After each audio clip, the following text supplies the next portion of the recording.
Hello, welcome to Meanwhile in the Falklands, the podcast on FITV. Oh, hello, there we are. That blew the sound. Let's bring you down a bit.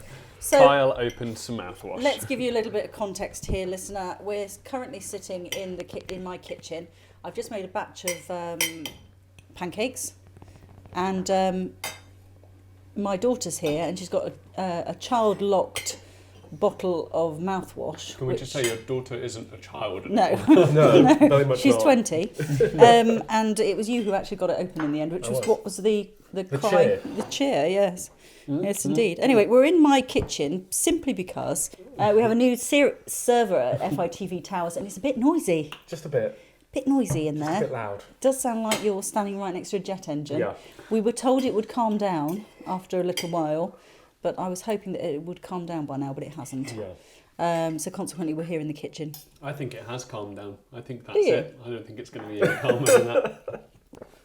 Right, we will be moving offices then. Yeah. I think would be That's probably yeah. the best I idea. think that's what we're going to be doing. Not swap it around. I Yeah, think we we'll should just put put it it somewhere. outside, so then the cold air will cool it down, and we Yeah. won't have to hear that anymore. Okay, all right, yeah, we could do that. We could try that. Yeah. But before we try that, we'll just put it in another room first and see how that goes. It's a very we can't put it in the studio because it'll make too much noise when we record the news. We could put it in Ian's old office if we speak nicely to Gareth. See if we can put it in there. And I guess there will be an internet connection there. The only issue is that it won't be linked up to the computers, because it's linked up to the computers through Ethernet. I think we're in that little kind of. Well, I don't know what we're going to do, to be perfectly honest. Well, we're in purgatory and we'll Yeah. figure it out. Yeah, we'll sort it out. It'll be all Purgatory right. looks very different 2,000 years later, doesn't it? Ethernet cables and... There could be, well, this could be being listened to, like, years in the future. Anyway, what's on our list that you've scrawled on a piece of kitchen towel? But he also spilled tea on. Oh, did he? Yeah, Connie said something, and I kind of laughed into my cup and spilled tea Oh, everywhere. okay. But then I used the list to clean it up. It's a multi-purpose list. Yeah, yeah. So But tea was the first item on the tea agenda. was the first item. on And the why is agenda. tea first item on the list? Because it's my favourite drink. Because Connie makes it wrong. Oh, come on! 100%. For 100%. goodness sake. Nobody puts milk in with the tea bag before the No, water. it's just unnatural and And weird. I agree with your argument, Paula. If you're going to make tea, you make it in a teapot, right? You make it in a teapot and you pour it into a cup. That's how you make tea. If you're not going to take that effort, then, it's all open. Okay, that's not the argument I was No. agreeing with at all. I was agreeing in part with your argument, which was if you're making with the teapot, it doesn't matter whether you put the milk in first or second. I think the milk still should think still it go in matters. after because you still want to know what colour you want Yes. it. So therefore, it should go after. Do you know what goes in first? Well, All right, go on. Let me finish my Yeah, go on argument then. before you try and educate me. But if you're putting the tea bag into the mug, you can't put the milk in No. there first. Do you know what? There's going to be so many people screaming at this podcast right now. Okay. What are you talking about? 100%. It's tea bag, water, milk. Yep. And if you're doing it with a teapot, I can sort of get by with whether the milk goes in first or last, but I still think it should go in Yeah, last. milk should always go last. Let's see this as a football game. Oh, here we go. I'm Here's riled the up. metaphors. Transfer window ended yesterday. The Premier League starts this evening. Go on, hit me with the metaphor. So if you're going to make tea in a teapot, that's like Premiership, proper game, all the sorts. If you're going to make it in a mug, you might as well be having a kick around in the park. Wow. You're telling me I've kicked a ball around in my... Oh, yeah, to be fair, I've never played a Premiership game in my life, so I am just a park kicker. No, I think that's a little bit unjust. Anyway, the reason why milk goes in the cup first is because when the porcelain and china was very kind of breakable, you needed to cool down the tea before it hit the sides of the That makes sense. cup. So that's how you put milk in first. I And got I a remember tea-related doing, fact as hang well. on, I remember doing an experiment Oh, here in we go. chemistry when I was at school. O-levels? About putting A-levels, thank you, I have A-level chemistry. Hey, look at you looking at me in a different way now, aren't you? A-level chemistry, A-level maths, I was A-level. totally not just commenting on the fact Biology. that it wasn't GCSEs back then, hence O-level. No, I was the but- first year that took GCSEs. Oh, were you? Yeah, Ah, I have got an I've got an O-level English because I took that early, but okay. yeah, all the rest are GCSEs, first year. When year it was was that? hard as well. When it was hard, not like it's easy these days. calm Yeah. down. Yeah. Classic back in my day. And how much did a house cost back then? We're going down that road as well? No, I've totally lost my train of thought. Chemistry A-level experiment. Yes, putting milk in first or afterwards. Doesn't make any difference. Ah. Well, I've been away recently, and I was away. Yes, sorry, welcome back. So, no, thank you very much. But I discovered a tea fact on my travels. Oh, go on, tell us. I thought you were quite Share enjoy. with the group. Which country shared tea? This is a question for you guys. Which country shared tea with the UK? Which country essentially allowed the UK to discover? When you say shared, do you mean shared or do you mean taken? No, as in, no. Which country introduced tea to the UK? Ooh, I don't know.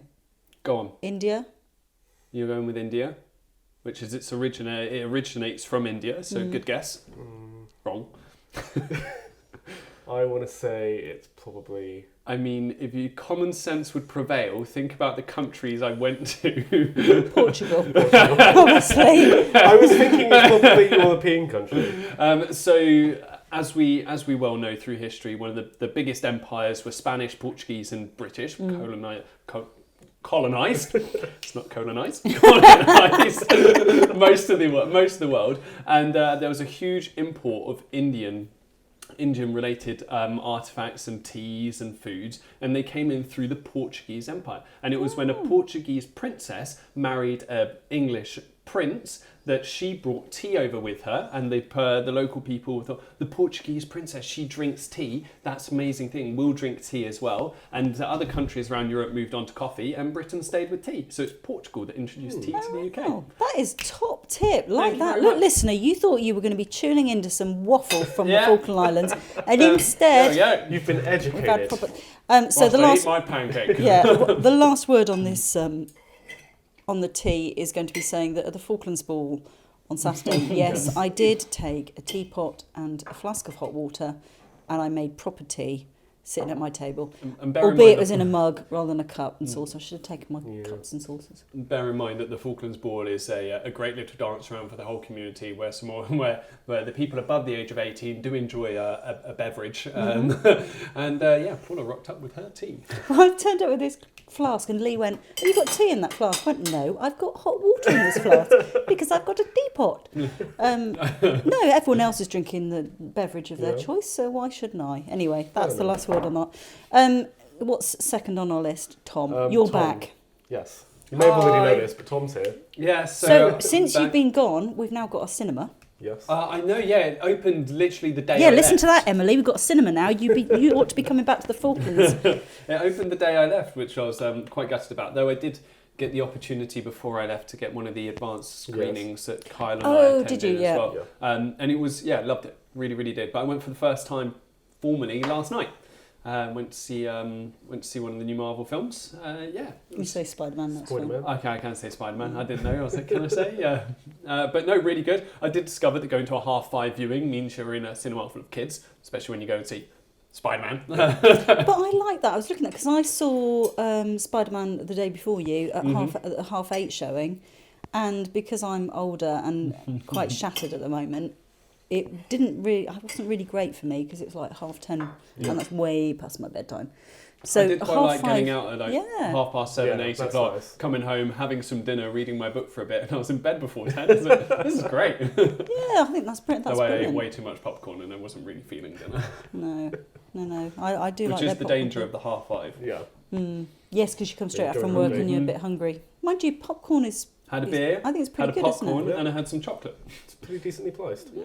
But I did get the large one to myself. Yes, that's the thing you need to know, listener. If you come down to the Falkland Islands and you go to the cinema, the concessions are actually reasonably priced, and you don't need to take a mortgage out. £3 for a large popcorn. Amazing. Yeah, it cost me And $11.95 that's like at Odeon. And that's a bucket of popcorn, isn't it? Yeah, it's huge. Okay, what have we got next? Oh, we're not doing that one. Yeah, we're not going to do that Well, one. can I give another Portuguese fact then before we're done with my travels? Give us another Sorry, I've fact. just ditched something off the list. Go on.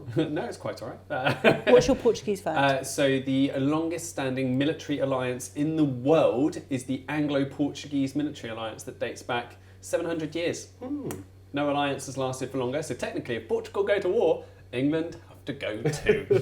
There we Great. go. Nobody talks about that. Great to But keep in mind. But nobody really got talks. myself nice and embarrassed in the walking tour where I discovered this fact, because I was the I was the only British person on a 25-person walking tour. Everywhere in the world I've been, there's always Brits everywhere. I was the only British person. I didn't know how to handle it really, but I got picked on therefore because I was the only Brit. And he was talking about the longest military alliance between Portugal and someone else. Can you guess who it was? And no one, like classic starts of the tour, no one really wanted to talk. So I was like, Morocco! And he was like, no. I was like, Algeria! No, I was like, just naming all the North African countries. But Spain's too obvious, so we're not going to say that. And he was like, you. And I was like, yeah, I know me, I'm guessing. So I started listing more countries. He was like, no, you. And so I was guessing more countries. He was like, no, you. I was like, oh, England. He was like, yes. And like, literally everyone's looking at me like, you idiot. I see, I haven't done history since I was like 14. So were Portugal involved in a lot of world historical battles? So Portugal, yeah, mainly because they conquered everyone. Okay. But and the massive thing is there was the invasion of the Moors from North Africa, which leads to a lot of the Portuguese language and therefore Brazilian language Oh, as yes, well. because it's quite... Which is why it's different from the Latin yeah. root. And so sh, which is everything. It's Deutsch for two instead of dos, even though it's spelled D-O-I-S. So I'd go Deutsch. No, but it's not. It's Deutsch, because their S's are pronounced with a sh. But because they've always been such a small country with a very small army, they've always relied on their trade, and they're very good sailors as well. So even though we talk about Columbus finding America, we do remember that after all they were looking for India, and the Portuguese are the people who discovered India, hence the trade link with the T. I see. So they've always relied on their links, so they've been involved in a lot of wars, but always in coalition with someone else. Yeah. But the fights against the Moors were incredible. I think it was something like 7 years it took for the Moors to come over and take over most of Portugal, apart from the most northern territories that remained Christian. It took nearly 700 years for the Christians to take the rest of Portugal back. Yeah. So, but really interesting. It makes the history really, really interesting. There was a lady here a few years ago who's currently in the UK doing some studying called Christine, and she did some voiceovers for us. She speaks English, she speaks Spanish, and she speaks Portuguese. And I was in on the voiceover as she was recording it. And because I'm just naive, I thought that the Spanish and the Portuguese language would sound musically the same, but they don't. So and different. for me, it sounded quite Russian. Does that sound right? Do you know what I mean? It's harsher. It's harsh, yes. Whereas Spanish is a lot more kind of like singy-songy. Yeah, and that's a lot with the European languages like French and Italian. Latin-based ones, ones, it The flows. romantic languages. Yeah.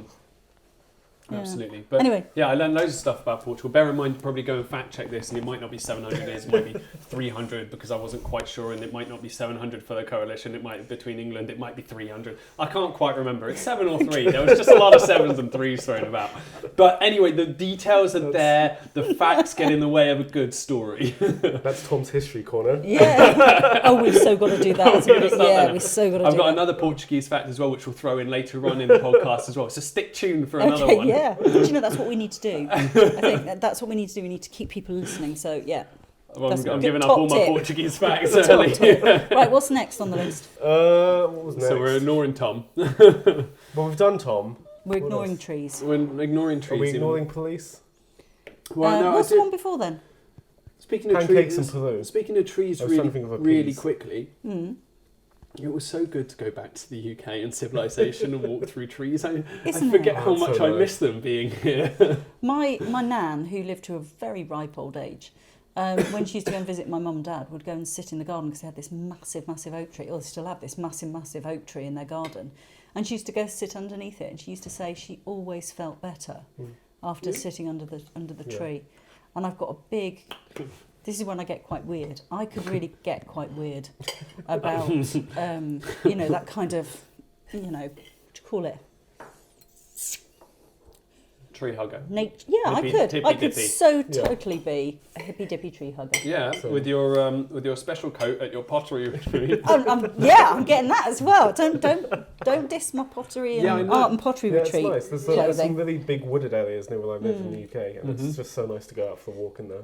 Like no matter the weather. It's I went just to nice. Weddell Island a few years ago, and I was out filming around the island, and I could hear this noise. Third I was biggest thinking, island what in is the it? Falklands, by the Yeah, way. it's big as Malta, isn't it? And I was standing there thinking, what the heck is that noise? And it was wood on wood. It was the trees, because they've got like a little copse of trees near the settlement, and it was the wood. against each other. It's not a sound you're used to. No, Not it's living not. down here, yeah. No. So anyway, we're looking into trees, rest assured, listener, but we want to make sure that it's a nice, balanced Yes. and accurate report and not a quick, we just went to the meeting and heard a heated debate talk. So Falklands in Focus, episode 442. That's I'm next week. hoping Look I'll be forward to walking through trees, giving a piece to camera, arms out on each side, touching the pines. And Okay. We're going to film it in a high frame rate, Yep. slow-mo it down, stick some inspirational well, what music I'd like on to it. look into is previous former FITV employee Sophie Dawson, who works at ITV now. She did this piece on the archives in Jersey, and they had this one shot, and they had her sort of fading in and out of different areas, but there was Okay. multiple versions of Oh. her in the same shot looking at different things.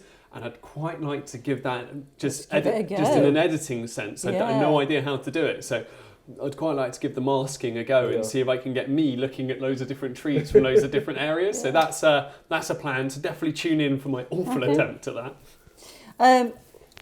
What's next?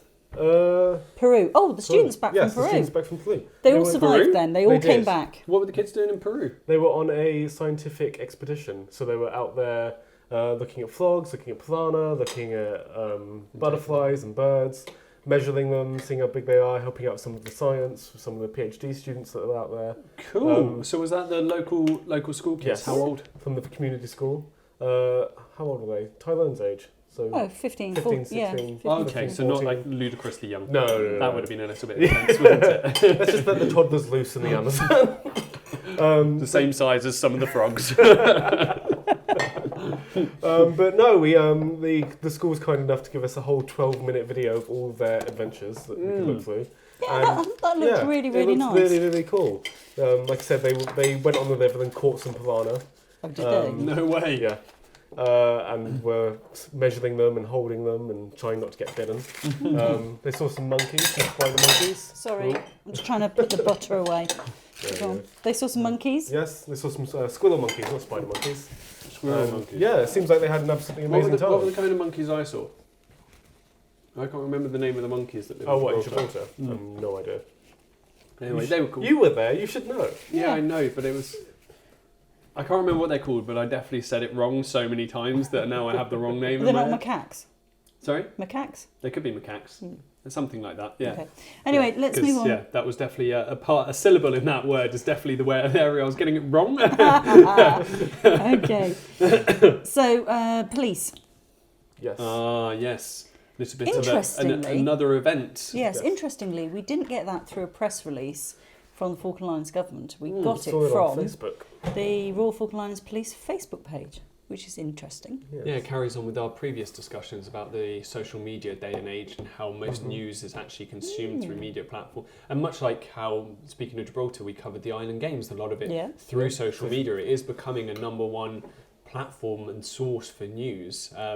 Though that was a great when it was something that occurred this week, and I was like, oh, to Paula, she found out this piece of information. I was like, oh, I definitely received that through Facebook. No, I do not get my news through Facebook. And within an hour, this press release gets released on the police Facebook page. Like, people have been arrested. There's a drug bust. Where do we find that out? Facebook.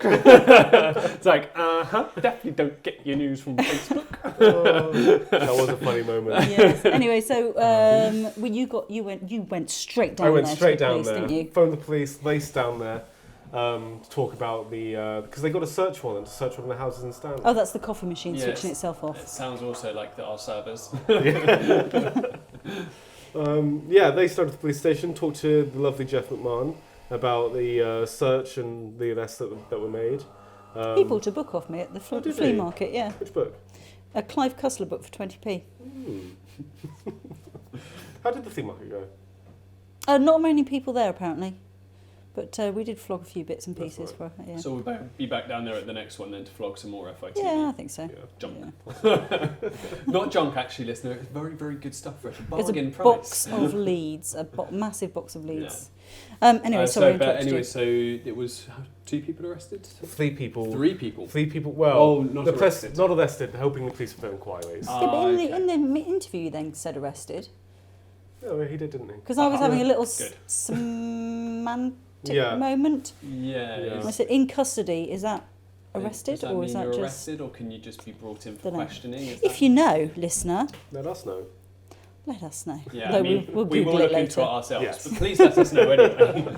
But it's crazy how, because especially when travelling recently, you Yeah. meet so many people from different areas in the world. And it's crazy how different the laws are and the technicalities and the phrasing of things. And like there's a certain sexual offence in under UK law that can only be done. It has specific requirements to be called that, whereas in other Anglophone countries, that same offence has different requirements, so it can be done in a different way. I don't want to go too many details about sexual No, because offence. otherwise we'd have to warn listeners 3 times Yeah, I know.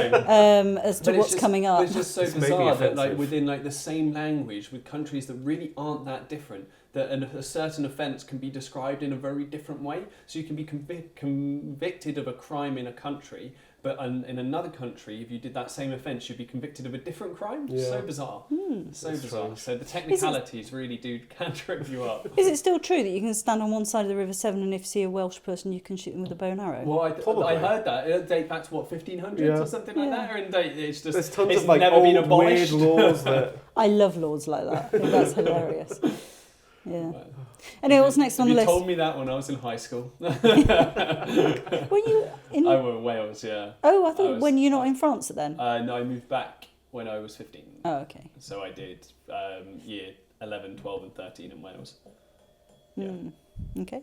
What have you got next on the list? Spider-Man, but we've already talked about that. Well, I mentioned briefly the cinema, didn't we? But what did you think of it? I thought it was very good.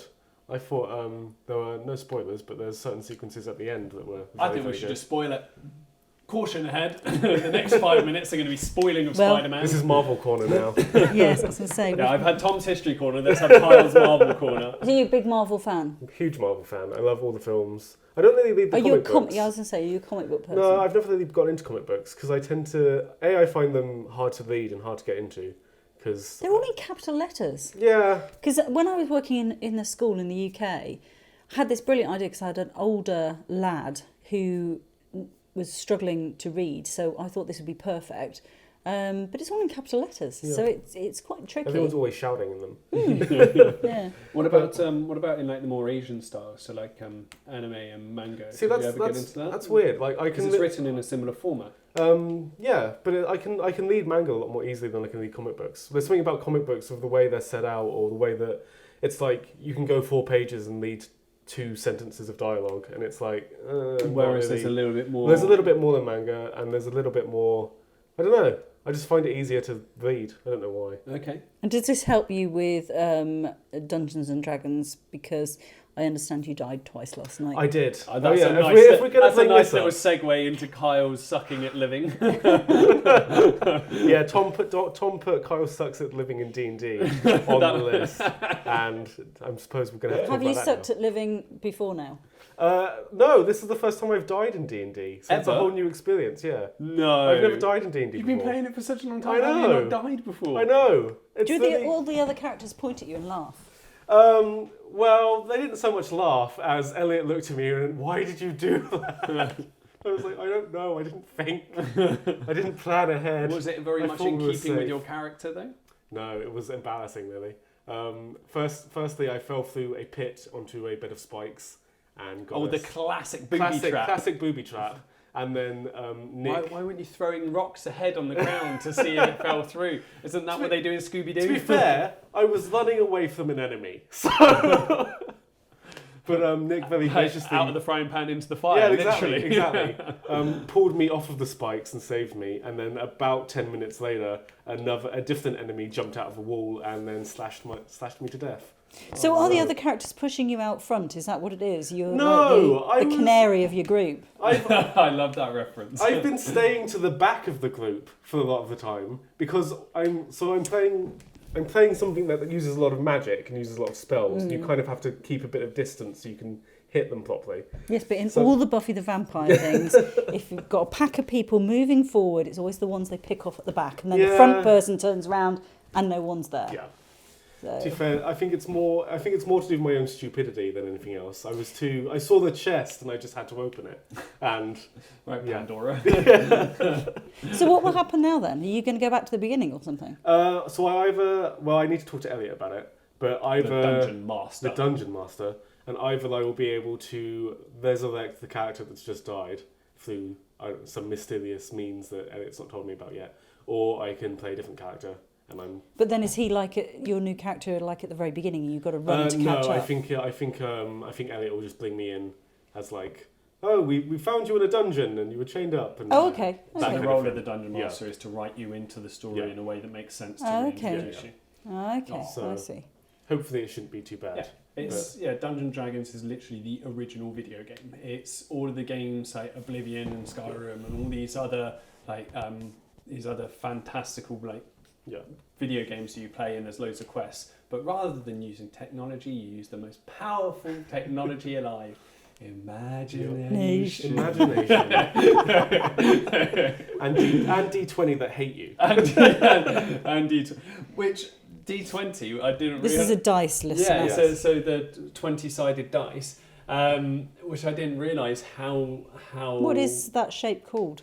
Oh, don't. Pop quiz. What, 20-sided objects? I don't know. Do you know? No. Oh, So asking you. What are you asking? Google it. Can't ask a question if you don't know. Yeah. But it's so rooted in a lot of pop culture now. Still, Dungeons and Dragons. If you watch the TV show Stranger Things, obviously being based in the 70s itself, there's a lot of Dungeons and Dragons in there. But even if you come to like more like modern dance music, there's a track called The Renegade Master, which I'm sure most people will have actually heard of, because if you don't know it by name, once it comes on, you go, oh my god, I've heard this a million times. But it says it's back once again for the Renegade Master, D4 damage. It's literally a Dungeons and Dragons quote. Like, it's referencing the dice that you use, D4. There's a 4-sided dice for damage. And I was just like, it took me so long, like going, are they actually saying D4 damage in this song? Like, it's an underground dance song. And my first thought is it's a chord. D4. But how can you cause damage? I suppose if you're a bard. Yeah, if you're a bard, you can do anything. But yeah, there's a bit of a D&D renaissance happening at the moment, because in the 70s, there's the whole satanic panic about it. Oh, it's getting kids into evil satanic worship. But it's come back into fashion, and it's as got Satan, quite big. as Satan worshipping has come back into fashion as well. You know. Hail Satan and all that. Right, so with that one, listen to this podcast backwards.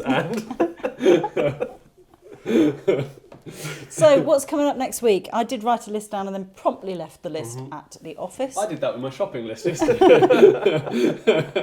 What's on this week? Oh, we're doing another talking point. We are We're talking point on fire mad. this at the moment, aren't we? So there's a talking point on this week's programme. Straight after the programme. Yeah, do you want to say what it's about? Yeah. Yeah, crack It's on. not a secret. Single constituency Referendum. referendum. Which we were led to believe was announced quite early on. It was going to be announced, on 7th of November. Then it went very quiet. Then the flight was announced. Then the second commercial flight link was going to leave on the 6th of November. So you started to think, maybe they're going to do it both in the same time. Yeah, because that's the Wednesday, and then the referendum's supposed to be on the Thursday. Yeah, so we've got that. Then it all went quiet. Then we had an Exco paper saying something like they were going to announce it before the end of July. And nothing happened, and then we went to interview. I'm not looking at you, Carl, I'm looking at Thomas. We went to interview Teslin and Roger Edwards, yes, who then told us that it's going to be the 26th of March. Yeah. But we still haven't had anything official come out on that. Because we asked Teslin, we said, has that been released officially? And she said, oh, I think it has, but definitely haven't seen anything. Bear in mind, I've been back in 2 days. No, I've not seen anything either. I haven't seen anything, and it wasn't in the newspaper or the radio reports this week. So I think we may have just stumbled upon that before its official release. Okay. Well, so it's a whole piece, and it was getting quite long. It's getting about 10 minutes long. So pulled it out and treated it as a talking point. But it's the first of many, I think, about the single constituency.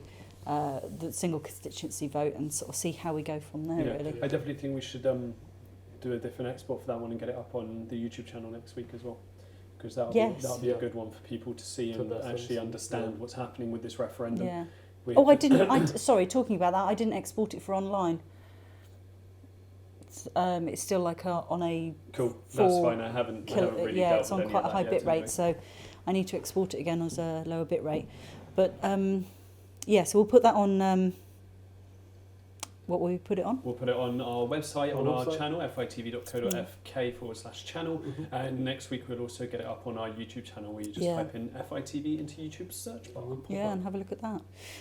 Next week we've got Falklands Day on the 14th of Yes, I believe August. Paula did throw the idea out there of doing a brand new piece on it, but I just think former FITV employee James Page's piece is just so phenomenal that for the 6th year in a row, we should It's going out again. Let's do that Let's one. do it out. But Let's do that. It's funny, and it doesn't look dated despite having used a potato-ish cam and.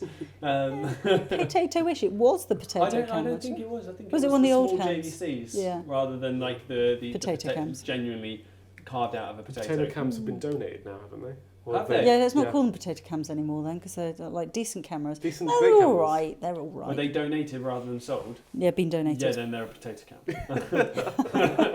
So that's then. We should have the announcement of the recipient of the Queen's Certificate and Badge of Honour. Last year was Grant Budd, I do believe, wasn't it? It was, yes, it was. Yeah. Yeah, for his meritorious conduct. Yes. Is that There one? we go. Yeah, There's the word. meritorious. Yeah, it's the one that gets tripped Never up used on. that word in my life before. It'll be interesting to see who wins it this year. Yeah. I mean, Grant did sort of stand out above the rest of the candidates last year with his involvement in the hockey club and reaching out, which has stemmed on this year as the hockey club have joined up with a rest of the world's team, and they're competing at the LATAM International South American Ice Hockey Tournament in Miami in September. So, Oh wow!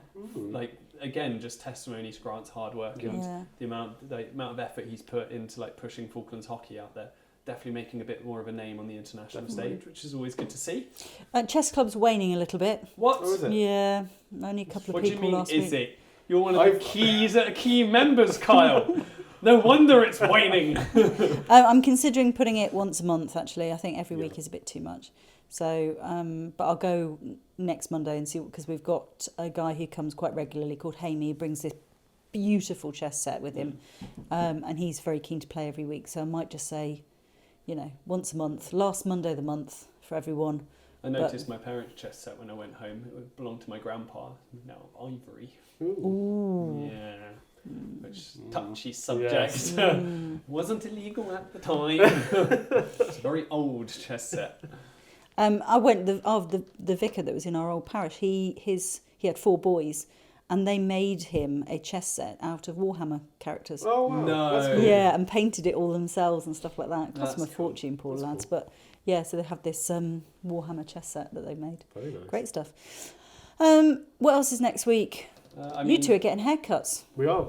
Is this your first haircut in the Falklands? First haircut in the Falklands. It's going to be interesting. Because I put my haircut up on the board, as we do, very professional, and telling you I'm going to go get my haircut.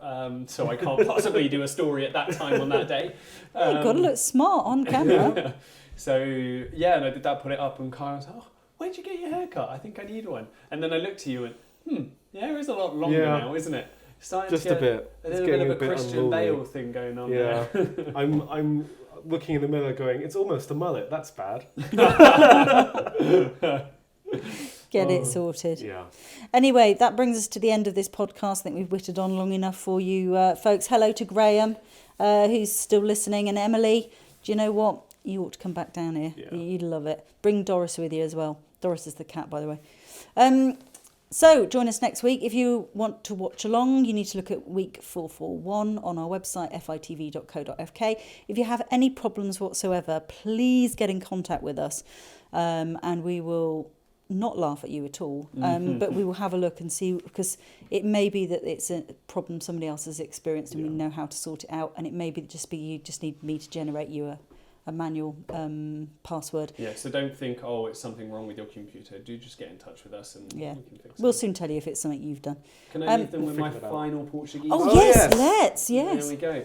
All right, so in Portugal, nearly 300 years ago, just 200... Is it 300 or was it 700? It's closer to 3 because this one you I'm sure actually about on, this which one? is why 300's in my head as well. Okay. So I think the others are 7. Anyway, about 200 miles kilometres off the coast of Portugal in the Atlantic Ocean, was the largest earthquake ever thought to have ever occurred, like in modern history. Oh, wow. A 9.0 on the Good scales. grief. It hit, and it's so hard that it was the reverberations were recorded to have been felt all the way up in Scandinavia. That's how strong the earthquake was. But it Tsunami? Tsunami,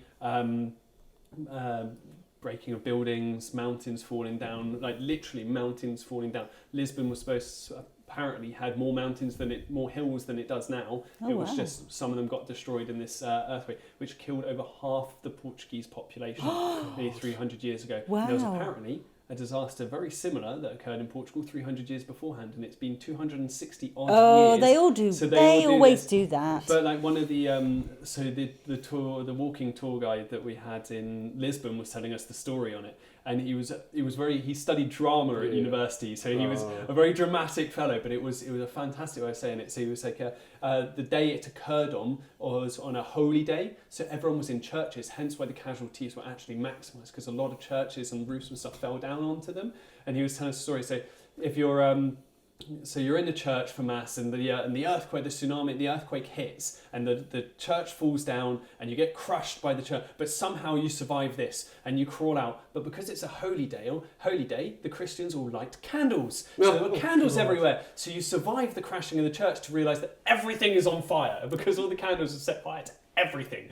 You somehow manage to get down to the river, because you're like, everything's on fire, let's get down to some water. And you get there, and lots of people are massed there, and you see that the riverbed has gone down a bit, and you're like, oh my God, God has seen us, God is saving us, because the water has gone back so more people can stand here. Yeah, not understanding physics and how tsunamis work, then a big wave crashes onto you. So the people in Portugal got absolutely terrorised by this earthquake, killed over half the population.